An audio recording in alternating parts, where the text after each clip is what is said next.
राधे राधे सभी को।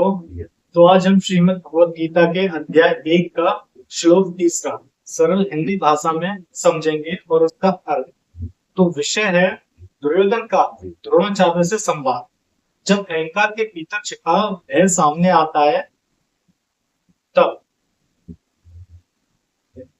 तो नमस्कार दोस्तों, श्रीमद् भगवत गीता के क्रमिक अध्ययन में आपका स्वागत है। पिछले वीडियो में हमने प्रथम अध्याय के दूसरे श्लोक को समझा था, जहाँ दुर्योधन ने पांडवों की विशाल सेना को देखकर अपने गुरु द्रोणाचार्य के पास जाने का निर्णय लिया। आज हम प्रथम अध्याय के तीसरे श्लोक को समझेंगे। देखने में ये एक साधारण संवाद लगता है, लेकिन इसके भीतर मनुष्य के स्वभाव, नेतृत्व, भय, अहंकार और रणनीति का गहरा रहस्य छुपा हुआ है।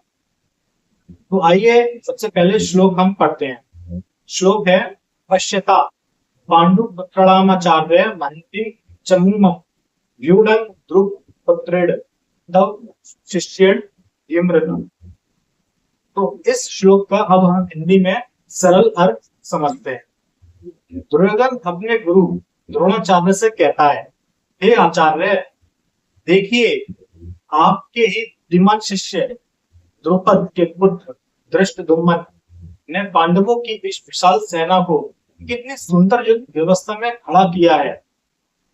तो दोस्तों, पहले नजर में ये केवल सेना का वर्णन लगता है, लेकिन यदि हम इस श्लोक को ध्यान से पढ़ें तो पाएंगे कि दुर्योधन केवल सेना नहीं दिखा रहा था, बल्कि अपने गुरु के मन में एक भाव जगाने की कोशिश कर रहा था।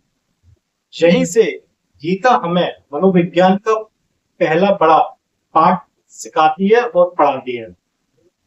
दुर्योधन ने तब शिष्य क्यों कहा? दुर्योधन कहता है तब शिष्य अर्थात आपके शिष्य द्वारा धृष्टद्युम्न वही व्यक्ति था जिसका जन्म ही द्रोणाचार्य के वध के लिए हुआ था। विडंबना देखिए, जिस व्यक्ति के हाथों अपनी मृत्यु लिखी हुई थी उसी को द्रोणाचार्य ने युद्ध की शिक्षा दी थी। द्रोणाचार्य जानते थे कि धृष्टद्युम्न भविष्य में उनके लिए संकट बन सकता है, फिर भी उन्होंने अपने गुरु धर्म का पालन किया और शिक्षा देने में कोई भेदभाव नहीं किया। लेकिन दुर्योधन इस बात को अच्छी तरह जानता था, इसलिए उसने बड़ी चतुराई से कहा, आचार्य देखिए आपके ही शिष्य ने पांडवों की सेना सजाई है। ये केवल सूचना नहीं थी, ये एक मानसिक प्रहार था। वह द्रोणाचार्य के भीतर पुराने अपमान, द्रौपद से चतुरता और भावनात्मक प्रतिक्रिया को जगाना चाहता था। ये श्लोक हमें सिखाता है, जीवन में कुछ लोग सीधे युद्ध नहीं करते, बल्कि वे शब्दों से युद्ध करते हैं। ऐसे ही बातें कहते हैं जिससे सामने वाले का भावनात्मक होकर निर्णय ले। आज भी ऐसा होता है, कार्यालय में, परिवार में, व्यापार में, राजनीति में लोग अवसर तथ्य से नहीं, भावनाओं से निर्णय करवाना चाहते हैं। इसलिए श्री कृष्ण की गीता में हमें बार बार सिखाती है, भावनाओं में बहकर निर्णय मत लो, विवेक से निर्णय लो। द्रोणाचार्य का चरित्र, द्रोणाचार्य एक आदर्श गुरु थे, उनके सामने शिष्य कौन है इससे अधिक महत्वपूर्ण था कि वह शिक्षा का अधिकारी है। आज यदि कोई हमारा विरोधी बन जाए तो हम उसे छोटी सी सहायता भी देना नहीं चाहते, लेकिन द्रोणाचार्य ने अपने व्यक्तिगत भाव को शिक्षा के बीच नहीं आने दिया। यही सच्ची गुरु की पहचान है। दुर्योधन का भय एक और महत्वपूर्ण बात, दुर्योधन के पास 11 अक्षौहिणी सेना थी, पांडवों के पास केवल 7 संख्या उसके पक्ष में थी। फिर भी सबसे पहले डर किसे लगा? दुर्योधन। क्यों? क्योंकि युद्ध केवल हथियारों से नहीं जीता जाता, युद्ध आत्मविश्वास, धर्म और मनोबल से भी जीता जाता है। जिसके भीतर सत्य होता है उसका साहस अलग होता है। जिसके भीतर केवल अहंकार होता है उसके मन में कहीं ना कहीं भय छिपा होता है।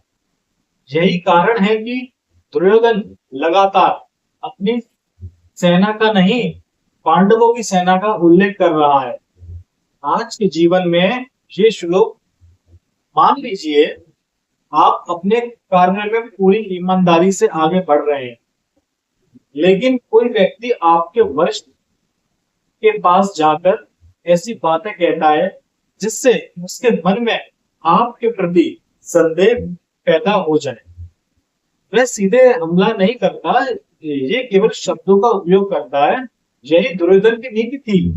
गीता में सावधान करती है, गीता हमें सावधान करती है, ऐसे लोगों से अधिक खतरनाक उनके शब्द होते हैं। इसलिए हमें हर सूचना पर तुरंत प्रतिक्रिया नहीं देनी चाहिए, पहले सत्य जानना चाहिए।